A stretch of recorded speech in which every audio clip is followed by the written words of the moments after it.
we've cornered Robert Kalin, the founder of Etsy, and Robert Scoble just won't stop No, I following me won't. here at Davos. And we are officially in the hallway, which means we can be on record. Yeah. Which is great. So I wanted to talk to you a little bit about Etsy, because I've been actually writing with the company since, I think, 2005. Yep, you were But we never met, and you've had a lot of success since then. Yeah, I think you were the very first person to write about it on the blog. When was that? When did you launch? I launched in June of 2005. How old were you then? So 16? I was 20 actually. I age in 2-year increments. I have a portrait in the attic that ages for me. So So you were 20 years old. No, I was 25 when I launched it, so I'm 28 now. Okay, and what's happened? What is Etsy? Etsy, the standard pitch online marketplace for handmade goods. There's also vintage and supplies, so it's just basically a P2P marketplace that's really about the stories that the items tell that you buy. So that's what's most Handmade meaningful goods. to How me. big is the market for handmade goods? It was about $100 billion last year. And how much in of that did you 2008. have? Did you take? Oh no, I mean that's just on Etsy. So Yeah. handmade goods, period. If you think back, So $100 million worth of goods were sold on Etsy in 2008. a little bit less than that, but yep. Okay. So that's the general size. But What's again, the a lot popular of people. thing that gets bought? My favorite categories are art and music, but the most popular stuff on the site, because it's 97% women, the user base. Jewelry is the #1 selling category, and behind that, there's also really vibrant B2B. Is it all side really of it. crappy handmade jewelry? Oh, come on. Crappy and handmade are, in my mind, oxymoronic, because in any class of goods, the most expensive stuff is I'm learning a great interviewing technique here. Just slam the interviewee. is all handmade, right? Like suits. What are the most expensive suits? Handmade suits. So just because it's Musical handmade jewelry, instruments. it's nice. No, anyone. I can't make these generalizations Is this like across the whole market. braided beads and like is it silver? Oh no, there's very, very fancy metalsmithing going on. Huh. Have you ever bought anything on the site? Have I ever bought anything on the site? You've never bought anything on Etsy, have you? I've bought most of what I own.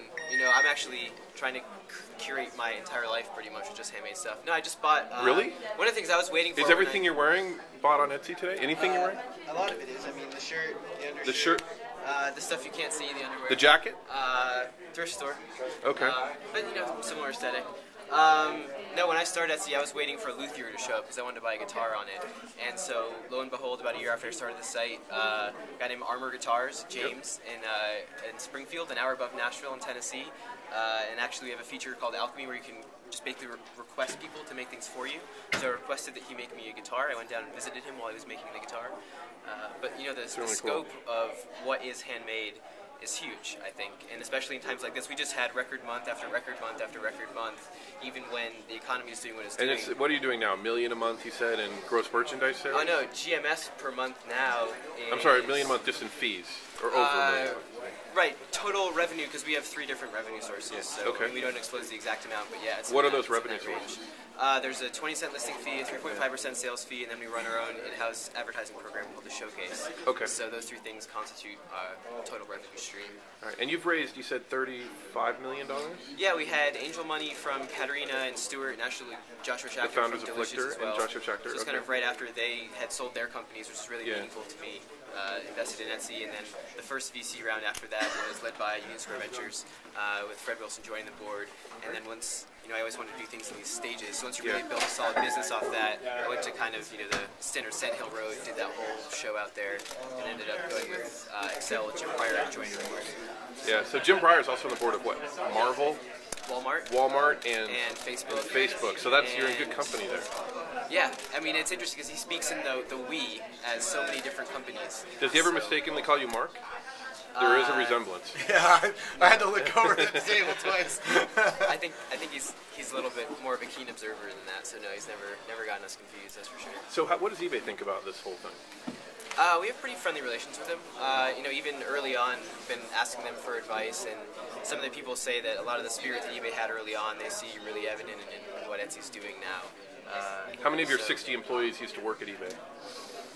I don't think any. No, I mean, this is the other kind of benefit of being an East Coast company is we're hiring from a completely different talent pool as well. We actually did. We had a guy who came in as VP of engineering, and he lasted 3 months and then said he was going back to work at a big company. Couldn't so take we tried. I think companies couldn't also... take your autocratic management style? couldn't take the non-autocratic style of getting things done, I guess. It's been interesting to see how the culture shifts as you grow and form people as well. But What's the average transaction size on the site? $15, and people buy 2 things on average at once. Yeah. So about $30 at checkout. They buy 2 crappy pieces of jewelry at one time? Oh, come on, Mr. Arrington. No, I honestly haven't been on the site since I wrote about it the last time, but I'm going to go on and check in. What do you like to buy? What do you value in life? Find cheeses, find suits, find wines, cars, women? I'm not really a material guy. I value friendship. Can I buy friendship on the site? Yes, that's a big part of shopping on Etsy. So you get to What I'm going to do... Actually, I know what That has a lot. How much of the $15? How much do you get to keep? There's a 3.5% is what the sales fee is on that site. So our goal there was to really keep it low, especially below eBay, because when we were launching, we were competing with them. We saw a little bit of price point. But if you search for jewelry on Etsy now, there's about 10 times as much jewelry on Etsy as there is on eBay. So the volume. Well, my ex-wife is an eBay power seller, and she hates eBay, and she's moved her jewelry store. Actually, she sells jewelry, and it's pretty nice jewelry. She's moved it off of eBay, so there's a whole trend going on there in your favor. Right. Hey, this is my interview. Why? Because I have the camera. Oh, well, that doesn't matter. Robert, thanks very much for your time. I appreciate it, except for that one thing that we'll cut out and people won't have any idea what I was just talking about. So. Great.